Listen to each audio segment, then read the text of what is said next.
அபிராமி அந்தாதி 26 முதல் உள்ள ஸ்லோகம்.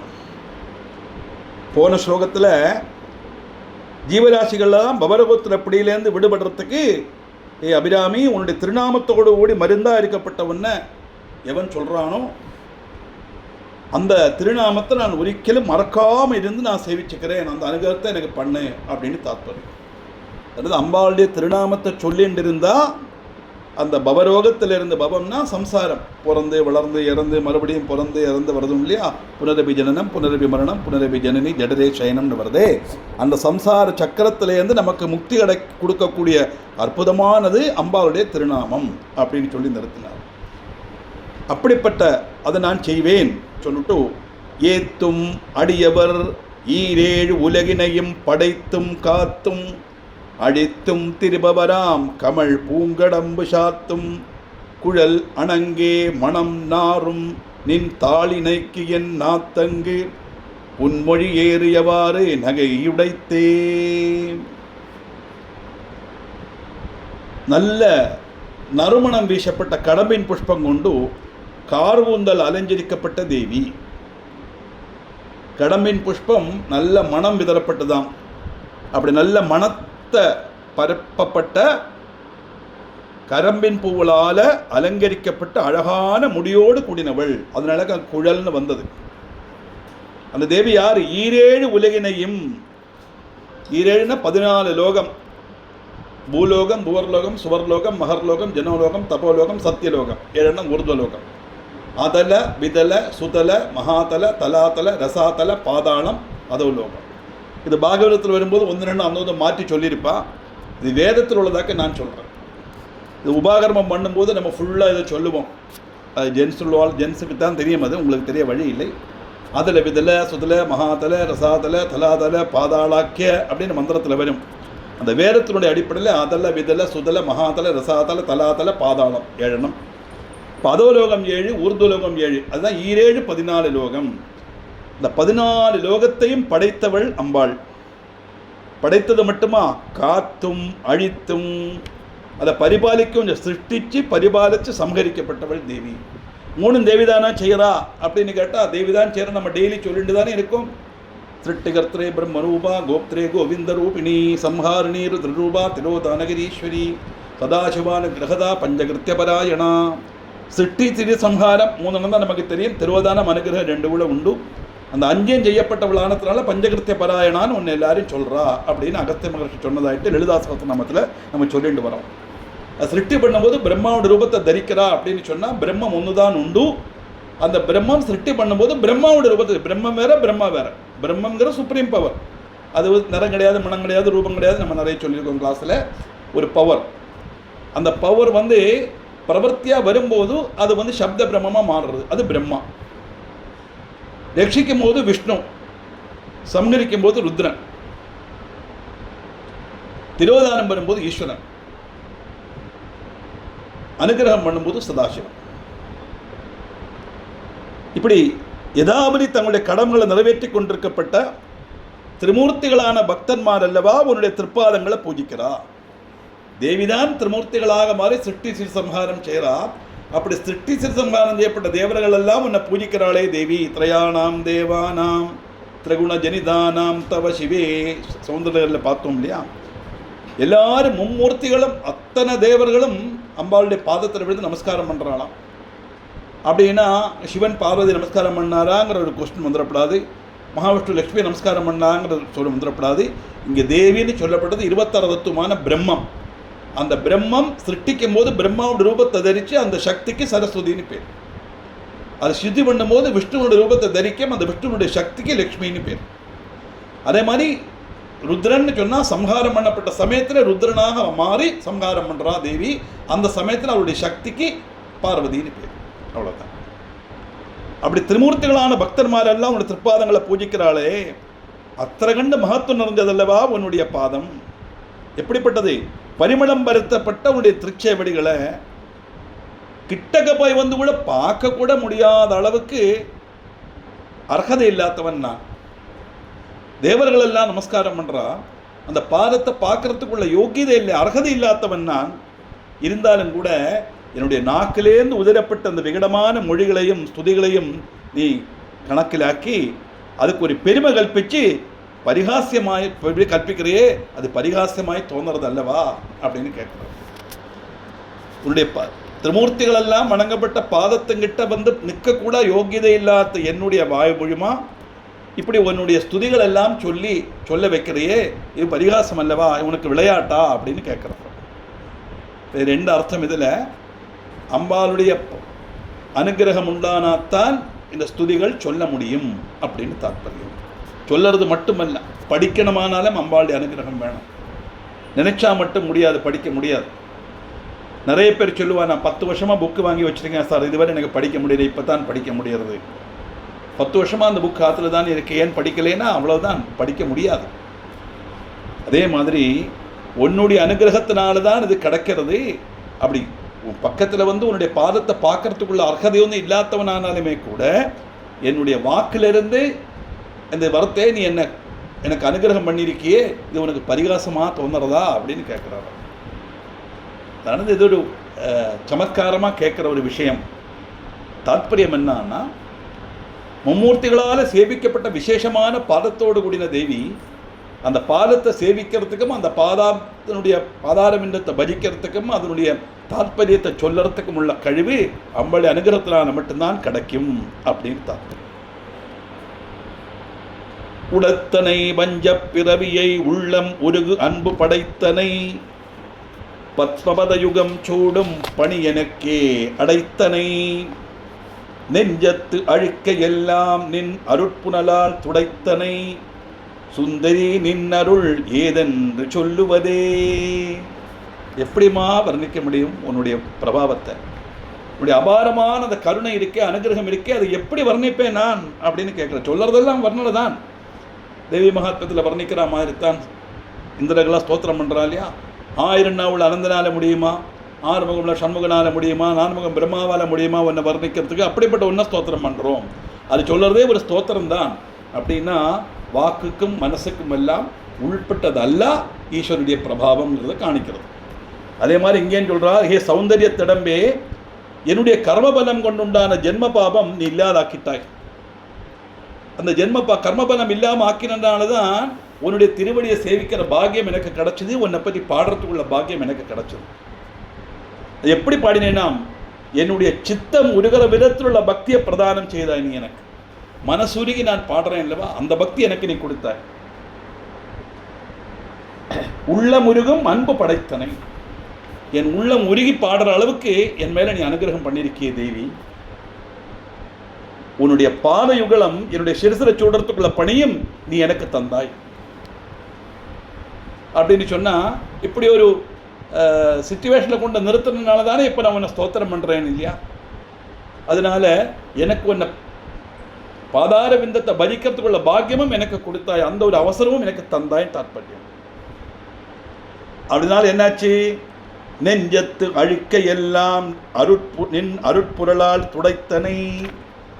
உன்னுடைய கிருபா கடாட்சத்தினால என் மனசில் உள்ள மாலின்யங்கள் எல்லாம் நீ இல்லாமாக்கிட்டாய். எப்படி? கிருபையாகப்பட்ட நிர்மலமான ஜலங்கொண்டு என் மனசுக்குள்ள அழுக்கையெல்லாம் நீ தொடத்து நிற்கிறாய். என்னெல்லாம் அழுக்கு மனசில் உண்டு?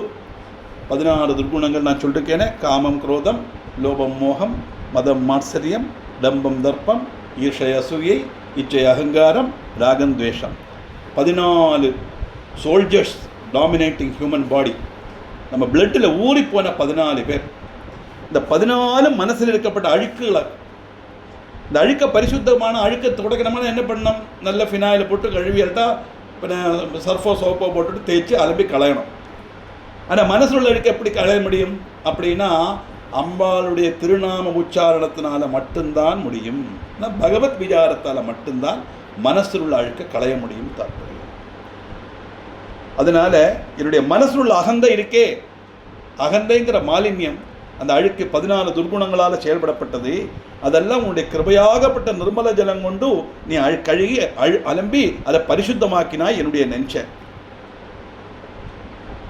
இப்படியெல்லாம் உள்ளவருடைய அபாரமான அனுகிரகத்தை பற்றி நான் எப்படி சொல்லி அறிவிப்பேன்? உன்னுடைய அனுகிரகம் என்னாகிறத அனுபவிச்சவன் நான். அந்த அனுபவத்தை நான் எப்படி வெளியில் சொல்ல முடியும், எப்படி சொல்லி அறிவிப்பேன் அப்படின்னு சொன்னால், அம்பாளுடைய அனுகிரகம் கிடைச்சவனுக்கு அந்த அனுகிரகம் எம்பிட்டுன்னு வாக்கால் சொல்ல முடியாது. தாற்பயம் மனோவாச்சாம கோச்சரம், வாக்குக்கு மனசுக்கும் அதீதமானது ஈஸ்வரனுடைய அனுகிரகங்கிறது தான் அந்த ஸ்லோகத்திலேருந்து அபிராமப்பட்டு நமக்கு கொடுக்குற மெசேஜ். அதனால சொல்ல முடியாது. சொல்லும் பொருளும் என நடமாடும் துணைவருடன் புல்லும் பரிமள பூங்கொடியே நின் புதுமலர்த்தாள் அல்லும் பகலும் தொழுமவர்க்கே அழியா அரசும் செல்லும் தவனறியும் சிவலோகமும் சித்திக்குமே. இப்படிப்பட்ட தேவியை பிரார்த்தனை பண்ணினா என்ன கிடைக்கும்னு யாராவது கேட்டா சொல்றார், ஏ தேவி, நடனமாடப்பட்ட உன்னுடைய பதியான பரமேஸ்வரன் நீயும் எப்படி இருக்கல் தெரியுமா? சொல்லும் பொருளும் மாதிரி, வாக்கும் அர்த்தமும் மாதிரி. வாக்குலேருந்து அர்த்தத்தை பிரிக்க முடியாது, அர்த்தம் இல்லாம வாக்கு கிடையாது. சொல்லும் பொருளும் சேர்ந்துதான் இருக்கு. அப்படி சொல்லும் பொருளும் எப்படி சேர்ந்திருக்குமோ அப்படி நீயும் பதியான பரமேஸ்வரனும் நடனமாடி இருக்கீள். எப்படி அனவரதம் புல்கி இனபிரியாமல் நிற்கப்பட்ட மணமுள்ள மலர்கொடி போல உள்ளவளே. இந்த மலர்கொடி எப்படி அந்த விருட்சத்தை சுற்றி இருக்குமோ அதே மாதிரி பரமேஸ்வரனோட சேர்ந்து நடனமாடப்பட்ட ஏ தேவி, உருடைய அந்த புதுமையேறின கோமல தாமரை பாதங்கள் இருக்கே, இந்த பாதத்தை அல்லும் பகலும் வணங்கப்பட்ட பக்தன்மாருக்கு அனஸ்வரமான ராஜ பதவியும் என்னும் நிலக்கப்பட்ட தபோனிஷ்டையும் துர்லபமான சிவலோக பிராப்தியும் நிர்லேபம் நீ பிரதானம் செய்யறாய். நிர்லோபம், கொஞ்சம் கூட ஒரு லோபம் இல்லாம யாதொருவன் அம்பாளுடைய பாதத்தை வணங்குறானோ அவனுக்கு பக்தியும் கொடுக்கலாம், அனஸ்வரமான ராஜ பதவியும் கொடுக்கலாம், தபோனிஷ்டையா நல்லா தபசு பண்ணப்பட்ட பாக்கியமும் கொடுக்கலாம், என்னைக்கு நடக்கப்பட்ட தபோனிஷ்டம் கொடுப்பான். அது மட்டுமல்ல துர்லபமான சிவலோக பதவினா முக்திங்கிற பாக்கியத்தையும் கொடுப்பாள். அப்படிப்பட்ட விசேஷமான பாதத்தோடு கூடிய தேவி உன்னை யாரெல்லாம் தொடராள எப்படி அல்லும் பகலும் தொழுபவளுக்கு அடியா அரசும் அனஸ்வரமான ராஜபதவி. இப்போ ராஜபதவின்னா என்ன அர்த்தம் அப்படின்னு கேட்டால், நமக்கு கிடைக்கப்பட்ட அந்த சௌபாகியங்கள் இருக்கே அது என்னைக்கும் உண்டாகும். அக்ஷயம் மம சௌபாகியம் அப்படின்னு சொல்லி தானே பூஜை பண்ணுறோம். சௌபாகியம்னா நமக்கு பாக்கியம், ஐஸ்வர்யம். ஐஸ்வர்யம்னா என்னது? நமக்கு என்னெல்லாம் ஃபேவராக வருதோ அதெல்லாம் ஐஸ்வர்யம் இல்லையா? நல்ல ஆரோக்கியமான சரீரம், அவசியத்துக்குள்ள பணம், நல்ல வீடு, ஏசி கார், எல்லாம் ஃபேவராக என்னென்ன உண்டோ இதெல்லாம் இருந்தால் மட்டும் ஐஸ்வர்யம் ஆகிடாது. இதெல்லாம் கொடுத்தா மட்டும் போராது, 3 விஷயம் கூட தரணும். அதுங்க கூட அதுதான் எல்லாரும் பிரார்த்தனை பண்ணுவான். சமகத்தில் அதுதான் சொல்கிறது. என்ன 3 விஷயம் தெரியுமா? நீ எல்லாத்தையும் தந்துடுவாய், அப்புறம் டக்குன்னு என்னை தூக்கிட்டு போயிட்டு என்ன பண்ணுறது? அதனால இதெல்லாம் அனுபவிக்கிறதுக்குள்ள ஆயசம் முதல்ல தான். ஆயசத்தரையில் 150 வருஷம் பழக்க போட்டுறாதே, ஆரோக்கியமும் தான். ஆரோக்கியமே ஆயசமும் தந்துட்டு அப்படியே ஆற்றுக்குள்ளே உட்காத்தி வைக்காது, எனக்கு அவசரமும் தான். அப்போ ஆயசு, ஆரோக்கியம், அவசரம், இது 3 கூட சேர்ந்து இருக்கப்பட்ட சௌபாகியங்களை தான் ஐஸ்வர்யம்னு சொல்லுவாங்க. அப்படிப்பட்ட ஐஸ்வர்யத்தையாக்கும் தேவி கொடுக்குறான்னு அர்த்தம். அதாக்கு ராஜ பதவி. என்னைக்கு நடக்கப்பட்ட தபோனிஷ்டை அப்படின்னா எப்பொழுதும் அம்பாளை ஸ்துதிக்கப்பட்ட பாக்கியம். இந்த காரிய சாதனைக்கு வேண்டி கோவிலுக்கு போகிறது, காரியம் கழிஞ்சா அம்பாளை மறந்துடுறது, கோவிலை மறந்துடுறது, இந்த மாதிரிலாம் பலரும் செய்வா. அவசரவாதிகள் நிறைய பாராயணத்துக்கெல்லாம் வருவா. கல்யாணம் நிச்சயமாச்சுன்னா அவ்வளோதான் நிறுத்திடுவான். அப்புறம் படிப்பிச்ச சாரையும் ஓர்மை வராது, சௌந்தர்யம் ஓர்மை வராது. என்னுடைய எக்ஸ்பீரியன்ஸாக நான் எக்ஸ்ட்ராஜரேட் பண்ணி சொல்ல, நிறைய பேர் அந்த மாதிரி இருக்கா. அது பிராது. இந்த தபோனிஷ்டை என்றைக்கும் கிடைக்குமா? எப்போ அம்பாளுடைய பாதாரம் இடத்தை பஜனம் பண்ணினா. அப்போ ஏன் அவளுக்கு கிடைக்கலைன்னா, அவள் பஜனம் பண்ணும்போது பக்தியோட பஜனம் பண்ணலை, காரிய சாத்தியதையோட பஜனம் பண்ணினா காரியம் கழிஞ்சோட மறந்துட்டோம். அப்படி அல்லவாம். உன்னுடைய மலக்கொடி போலுள்ள உன்னுடைய புதுமையேறின கோமல தாமரை பாதத்தை ஆரெல்லாம் அல்லும் பகலும் வணங்குறாளோன்னா சதா சர்வநாளி அம்பாளை நினைக்கிறாளோ அவளுக்கு அனஸ்வரமான ராஜபதவி. நேரத்தை சொன்ன மாதிரி எல்லா விதமான சௌபாகியம், ஐஸ்வர்யம், என்னைக்கும் உன்னை பற்றி நினைச்சு நிற்கப்பட்ட அந்த தபோனிஷ்டை. இது மட்டுமல்ல, அப்படி செய்துண்டு வரும்போது துர்லபமான, ஆருக்கும் கிடைக்காத, நேரத்துக்கு கஷ்டமான அந்த சிவபத பிராப்தி அப்படின்னு சொன்னால் பரமபத பிராப்தி, முக்தி. அந்த முக்தி நிர்லோபம் கொடுக்குறா, கொஞ்சம் கூட லோபம் இல்லாமல், குறவே இல்லாமல். உனக்கு உன்பிட்டு கிடையாது.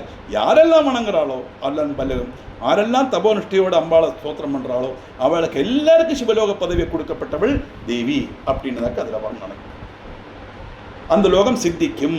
சித்திச்சானது சித்தியும் சித்தி தரும் தெய்வமாகி திகழும் பராசக்தியும் சக்தி தழைக்கும் சிவமும் தவமுயல்வார் முக்தியும் முக்திக்கு வித்தும் வித்தாகி முளைத்தெழுந்த புத்தியும் புத்தியினுள்ளே புறக்கும் புறத்தையன்றே. அனிமாதி அஷ்டசித்திகள், அந்த சித்திகளை பிரதானம் செய்யப்பட்டது தெய்வமாக விளங்கப்பட்ட பராசக்தி, அந்த சக்தி ஆசிரிக்கப்பட்ட சிவன், தபஸ்வியுடைய லட்சியமான முக்தி, அந்த முக்திக்கு காரணமான வித்து, அந்த வித்தாய் அங்கு விரிச்ச புத்தி, அந்த புத்தியோட உள்ள இருந்து கொண்டு நம்ம சதா சம்ரட்சித்து கொண்டிருக்கப்பட்டவள் ஆதி பராசக்தி. அப்படிப்பட்ட அந்த செய்யப்பட்டது இந்த மகா திரிபுர சுந்தரி அல்லாம வேற ஆறு இருக்கா அப்படின்னு கேட்க. என்ன அழகான ஸ்லோகம் பாருங்க. சித்தியும் சித்தி தரும் தெய்வமாக திகழும் பராசக்தியும், சித்தியும் அவள்தான், சித்தி தரப்பட்ட பராசக்தியும் அவள்தான், தெய்வமாக திகழப்பட்ட பராசக்தியும் அவள்தான், சக்தி தழைக்கும் சிவமும் தமம் முயல்வார் முக்தியும், அந்த பராசக்தியும் சக்தி ஆசிரிச்சிருக்கப்பட்ட சிவனும் தபஸ்வியுடைய லட்சியமான முக்தியும். தபஸ்வின்னு சொன்னானது காட்டில் உட்காந்துப்பட்ட சன்னியாசின்னு அர்த்தம் அல்ல. யாரெல்லாம் மோட்ச பிராப்தி வேணும்னு பகவான் ஈஸ்வரனோட பிரார்த்திக்கிறாளோ அவளெல்லாம் தபஸ்விகள் தான். தபஸ் செய்யறவன் தபஸ்வி. தபஸ்ன்னு சொன்னால் நிஷ்டையோட பூர்ண விஸ்வாசத்தோட சதாசர்வ நாளி கொஞ்சம் கூட ஒரு சஞ்சல மனோபாவம் இல்லாமல், சந்தேகம் இல்லாமல் 100% உரைச்ச மனசோட அச்சஞ்சல திருடபக்தி யாரு காட்டுறாளோ அந்த செயலுக்கு பேர் தான் தபஸ்ன்னு பேர். அப்படிப்பட்ட தபஸ்களுக்கு எது பண்றா? முக்திக்கு. நம்மளெல்லாம் அப்படித்தான் பார்க்கணும். நமக்கு இனி பிறவா வேண்டாம், இனி பிறவாமை வேண்டும் அப்படின்னு கேட்டால் அது ரொம்ப முடியாதுன்ட்டா நம்ம பகவான். பிறந்தால் உன்னை மறவாமை வேண்டும் அடுத்தது மாற்றி. பிறவாமை வேண்டும், மோட்சம் கிடைக்கணும். அதவா கிடைக்கல, மறுஜென்மம் கிடைச்சேன்னா பரவாயில்லை, என்ன ஜென்மமானா கொடு இல்லையா? நரத்துவம் தேவத்துவம் நகமன மிருகத்துவம் மசகதா படுத்துவம் கீடத்துவம் சிவானந்தங்களில் பார்த்தோமே. எந்த ஒரு சரீரமானா கூட பகவானே, ஐ டோன்ட் மைண்ட். ஒரு புல்லா புழுவா பூச்சியா என்ன வேணா இருக்கு, பாம்பா என்ன வேணா இருந்துக்கோ. ஆனால் எந்த ஒரு சரீரம் கொடுத்தாலும் உன்னுடைய பாதாப்ஜத்தை நமஸ்காரம் பண்ணப்பட்ட அந்த எண்ணத்தை மட்டும் என்கிட்ட விட்டுறால் அதை மட்டும் எனக்கு கொடுத்துட்டு எந்த ஜென்மத்தில் வேணா வச்சுக்கோ அப்படின்னா ஈஸ்வர விசாரத்தோடு இருந்தால் எந்த ஜென்மமும் நல்லதேன்னு தாற்பயம். அது இல்லாமல் இருந்தாலும் மனுஷ ஜென்மம் கிடைச்சும் பிரயோஜனம் இல்லைங்கிறது ஆதிசங்கருடைய வாக்கு. அதை மாதிரி இங்கே சொல்கிறார், எல்லாத்துக்கும் ஆசிரியர் சிவனும் தபசு லட்சியமான முக்திக்கும் அந்த முக்திக்கு காரணமான வித்தும் அந்த வித்தாய் அங்குரிச்ச புத்தியும். அந்த முக்தி கிடைக்கணுமானா என்ன செய்யணும்? அந்த முக்திக்கு வேண்டி நம்ம நம்பிக்கையோட பாடுபடணும். அந்த புத்தி நமக்கு வரணும். அந்த புத்தி தான் வித்து. அந்த புத்தியாகப்பட்ட வித்துக்குள்ள ஆறு இருக்கா தெரியுமா? சதா நம்மளை சம்ரட்சித்து கொண்டு போகப்பட்ட சக்தியும் மகா திரிபுர சுந்தரியம் இல்லாமல் வேற ஆறு இருக்கா அப்படின்னு கேட்குறேன். இப்போ அம்பாளுடைய அனுகிரகம் உண்டானாத்தான் இதெல்லாம் கிடைக்குங்கிறது நன்னா தெரியறது. அம்பாளுடைய அனுகிரகம் நிச்சயமாக கிடைக்கும்னு அதில் எடுத்து தெரியறது. எப்போ? அல்லும் பகலும் நேரத்தை சொன்ன மாதிரி ஆறு அம்பாளை வழிபடுறாளோ அவளுக்கு அபிராமி நந்தாதி ஆனத்தினா ஆதிபராசக்தி தெய்வம்ங்கிறத கணக்கு. முருகன் ஆனாலும் சரி, கணபதி ஆனாலும் சரி, any form of god that is immaterial. ஈஸ்வர விசாரத்தோட எவன் சதாசர்வனாழி பகவானை பஜிக்கிறானோ அவனுடைய புத்தியில் இருந்துண்டு இந்த முக்திங்கிறது அவனுக்கு கிடைக்குங்கிறது தான் இதில் நம்மளோட மெசேஜ். அதனால அன்றே தடுத்து என்னை ஆண்டு கொண்டாய், கொண்டது அல்ல என் கை நன்றே உனக்கினி நான், என் செய்யினும் நடுக்கடலில் சென்றே வீடினும் கரையேற்றுகையினின் திருவுளமே ஒன்றே பல உருவே அருவே என் உமையவளே. ஒன்னொன்னா பல ரூபமாய் அதே சமயம் அரூபியமாய் இருக்கப்பட்ட உமாதேவி பலவிதமான ரூபத்தில் அவதரிக்கிறாள் இல்லையா? காஞ்சி காமாட்சி, மதுரை மீனாட்சி, காஞ்சி விசாலாட்சி, சக்குளத்து தேவி, ஆற்றுகால் தேவி, எண்ணி சொல்லவே முடியாது அந்த அளவுக்கு தேவி ஸ்வரூபம், தேவதா ஸ்வரூபம். அப்படி எல்லாம் இருந்தாலும் இதுக்கெல்லாம் அதீதமாக இருக்கப்பட்ட ரூபமில்லாத ஒரு வஸ்து உண்டே பிரம்மம், அதுவும் தேவிதான். அப்படிப்பட்ட உமாதேவி ஒரு நாள் என்னை சமீபிச்சு எனக்கு நீ அனுகிரகம் தந்தாய், அப்படி நீ செய்யலைன்னு சொன்னால் அது சரின்னு உனக்கு தோணுறதா? நீ அப்படி செய்யலைன்னால சொல்ல முடியுமா? முடியாது. ஏன் தெரியுமா? நான் என்ன செய்தாலும், எப்படி என்னத்தை செய்தாலும் சரி, நடுக்கடலில் போய் விழுந்தாலும் சரி, என்னை கரகயிட்டது உன்னுடைய திருவுள்ளம் தீர்மானிக்கின்ற காரியம். அப்படின்னா எப்படிப்பட்ட கஷ்டம், நடுக்கடலில் விழுந்தால் கூட என்னை காப்பாற்ற வேணுமா வேண்டாமான்னு நீ தான் தீர்மானிக்கணும் அப்படின்னு சொன்னால், உன்னுடைய பாதார விந்தத்தை பஜிக்கப்பட்ட எனக்கு எந்த கடலில் விழுந்தாலும் கவலை இல்லை, நான் மறுபடியும் மீண்டு வந்துடுவேன், ஏன்னா நீ என்னை காப்பாற்றுவாய்ன்னு அர்த்தம். அம்பாள் தீர்மானிக்க வேண்டிய காரியம்னா தீர்மானிப்பலாம் மாட்டாளாங்கிற சந்தேகம் அல்ல அங்கே வரணும். கன்ஃபார்மாக சொல்கிறார், அப்படி எடுத்துக்கணும். அதை நடுக்கடலில் சென்றே வீழினும் கரகையற்றுகை நின் திருவுளமே, உன்னுடைய திருவுள்ளம் உண்டானத்தான் என்னால் கரகையேறி வர முடியும் அப்படின்னு சொன்னால், நம்முடைய சாமர்த்தியத்தினால எதையும் அடைய முடியாது அப்படின்னு தாற்பயம். எல்லாம் நாம தான் கஷ்டப்பட்டோம், சம்பாதிச்சோம், எல்லாம் சரிதான். நான் கட்டினேன், என்னோட வீடு, என்னோட காரு, நல்லா சொல்கிறோம், எல்லாம் சரிதான். ஆனால் இதெல்லாம் எப்படி எனக்கு கிடச்சிதுன்னு ஒரு செகண்டு சிந்திச்சு பார்த்தா, கடவுள் அனுகிரகத்தினால மட்டும்தான் கிடச்சிதுங்கிற எண்ணம் வரணும். அப்படி வந்தால் தான் நான்கிற அகந்தை இல்லாமலாகும் தாற்பயம். இந்த கிரந்தங்கள் எல்லாம் சொல்கிறது அதுதான். எந்த ஒரு காரியம் செய்தாலும் அது ஈஸ்வரார்ப்பணமாக செய்யணும். நாம் எது கிடைச்சாலும் அது ஈஸ்வர அனுகிரகத்தினால கிடைக்கணும். என்ன நடந்தாலும் அது ஈஸ்வரனுடைய தீர்மானம் சொல்லி நம்மளை அதை அக்செப்ட் பண்ணணும். இது மஸ்டாக சொல்லுறது எழுப்பம் சார், கஷ்டம் வரும்போது தான் தெரியும், அவாவாளுக்கு வருத்த தெரியும் அப்படின்னுலாம் சொல்லுவாள். அவாவாளுக்கு வருத்தத்தான் தெரியுமா இருந்தாலும் அவாவாளுக்கு வந்தாலும் இதுதான் தெரிஞ்சுக்கணுங்கிற உபதேசம்தான் நம்ம ரிஷிகள் கொடுப்பா. அதுதான் கிரந்தம் மூலமாக நமக்கு கிடைக்கிறது. நம்மளது எந்த அளவுக்கு நம்மளை அதை நம்புகிறோமோ, ப்ராக்டிஸ் பண்ணுறோமோ, அந்த அளவுக்கு நம்ம மனசை சீர்படுத்தி நம்ம முக்தி அடையலாம் தாற்பயம். இதுதான் நாங்கள் சொல்கிறார். அதனால் நீ பல ரூபமாக இருந்தாலும், இல்லை 26 தத்துவமான பிரம்மமாக கண்ணுக்கு தெரியாத ரூபமாக இருந்தாலும், எங்கிட்ட வந்து எனக்கு அனுகிரகம் பண்ணினாய் அப்படின்னு நான் சொல்லாமல் இருந்தால் அது சரியல்ல. அது சரியாக்குமா? அல்ல. ஏன் தெரியுமா? நான் என்ன செய்தாலும், எப்படிப்பட்ட நிலைமைக்கு போனாலும், உன்னுடைய திருவள்ளம் உண்டானாத்தானே எனக்கு ரிஷை உண்டு. அப்படிப்பட்ட திருவள்ளம் கொண்டப்பட்டவன் நீ அல்லவா, நீ தானே தீர்மானிக்கணும் அந்த காரியம் அல்லவா அப்படின்னு சொல்லும்போதும், எது நடந்தாலும் அது ஈஸ்வரனுடைய தீர்மானம், பகவத் சங்கல்பம் அப்படின்னு நினச்சிக்கணும். இந்த பகவத் சங்கல்பம்னா அப்போ அம்பாள் தானே செய்கிறான். ஏன் இப்படி கஷ்டப்படுத்துகிறான்? ஒருத்தனை திருடனா பிறக்க வைக்கிறாளே, ஒருத்தனை கத்தி கொண்டு குத்த வைக்கிறாளே அப்படின்னு கேட்டால், கர்மபலத்தினால் அவன் செய்யப்பட்டதாக, அது அம்பாள் செய்யிப்பிக்கிறது அல்ல. என்ன தாற்பயம் அப்படின்னு கேட்டால், ஈஸ்வர விசாரத்தோடு இருக்கப்பட்ட சமயத்தில் நம்மளுக்கு வரப்பட்ட எந்த கஷ்டங்களான துக்கங்களானாலும் அதெல்லாம் நம்முடைய பாபத்தினுடைய பலங்கிற ரீதியில் அதை ஸ்வீகரிக்கிறதுக்குள்ள மனப்பக்குவதை நமக்கு வரணும். அது வந்துடுத்துன்னா பிரச்சனையே இல்லை. ஆனால் நிச்சயம் என்னைக்கு இந்த கஷ்டங்கள் நம்ம கூட இருக்காது. அது ஒரு நாள் நம்மளை விட்டு போகத்தான் செய்யும், நமக்கு நல்லது வரத்தான் செய்யும், சந்தேகமே கிடையாது. கடவுளை நம்பினோர் கைவிடப்படார்னு தமிழில் சின்ன இதில் சொல்லியிருக்காளே, ஈஸ்வர விசாரத்தோடு இருக்கப்பட்டவன் என்னைக்கும் கஷ்டப்படவா செய்வன்? அப்படியெல்லாம் கிடையாது. நம்ம லைஃப் எடுத்து பார்த்தனாலே பொறுமை. சிலவாய் குழந்தை ஸ்டேஜில் நிறைய கஷ்டப்படுவா, அப்புறம் ஒரு நல்ல ஸ்டேஜ் வரும்போது சௌக்கியமாக இருப்பாள். மாறத்தானே செய்கிறது இல்லையா? ஒரு டேர்னிங் பாயிண்ட் லைஃப்பில் வரத்தானே செய்கிறது.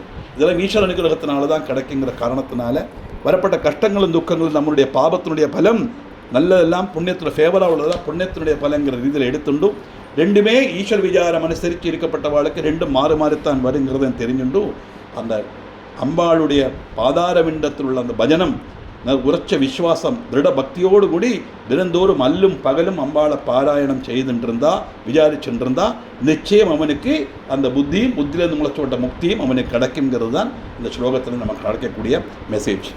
மேலும் அம்பாளுடைய பிரபாவத்தை வர்ணிக்கிறார். பாக்கி ஸ்லோகம் என்னங்கிறதை அடுத்த செவ்வாய்க்கிழமை பார்க்கலாம்.